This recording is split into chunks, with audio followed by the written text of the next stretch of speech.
চলে এলাম বন্ধুরা, দারুণ স্বাদের টমেটোর চাটনি বানাবো বলে আজকে কিছুটা টমেটো কেটে নিয়েছি। প্রথমে আমি কড়াই বসিয়ে দেখুন কি করছি, একটা শুকনো লঙ্কা ফাটিয়ে দিয়ে দিয়েছি আর কিছুটা পাঁচ ফোড়ন।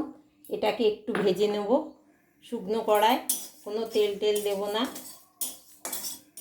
যে এই আজকের আমার এই ভিডিওটা না দেখবে, এই চাটনিটা কেমন করছি সে কিন্তু খুবই মিস করবে বন্ধুরা। ভীষণই খেতে সুন্দর হয়, সেই জন্য ভাবলাম আমি একটু সবার সঙ্গে শেয়ার করি। খুব অল্প আঁচে পাঁচ ফোড়নটা আমার ভাজাই হয়ে গেছে, এবার ঢেলে নেব। পাঁচ ফোড়নটা আমি ভেজে তুলে নিয়েছি। এবার আমি চাটনিটা বানাবো কিন্তু সাদা তেলে। আমি সর্ষের তেলে সাধারণত চাটনিটা করি না, আমার সাদা তেলেই ভালো লাগে।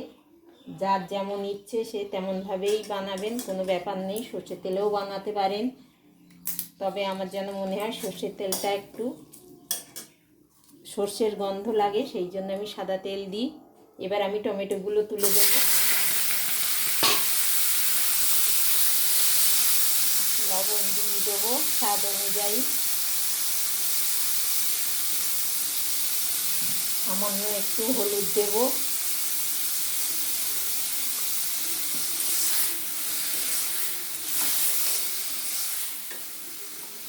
টমেটোটা আমি একটু ঢেকে নেব, কেন আজকাল টমেটো সেদ্ধ হতে চায় না। আর আমি এখানে কিছুটা কাজু, খেজুর, কিশমিশ সব ধুয়ে রেখেছি, এটা দেব। আর কিছুটা আমের, গত বছরের আম কুড়িয়ে একটু আচার বানিয়ে রেখেছিলাম, কারণ টমেটোতে তো একদমই টক হয় না।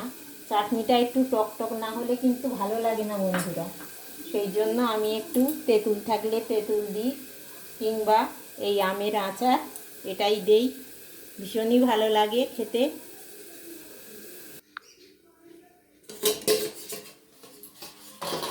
বেশ ভালোই সিদ্ধ হয়ে গেছে দেখুন বন্ধুরা।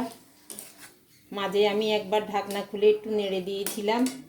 আর ওই পাঁচ ফোড়নটা আমি গুঁড়ো করে নিয়েছি, এবার একটু ঢেকে রাখবো, না হলে এর যে ভাজা গন্ধটাই চলে যাবে। একটু ঢেকে রাখলাম। এবার আমি অল্প একটু জল দেবো, খুব বেশি দেবো না, দিয়ে কিছুক্ষণ ফুটতে দেব। এই সময় আমি আমের আচারটাও দিয়ে দেবো, আর খেজুর, কাজু, কিশমিশ এগুলোও দিয়ে দেবো।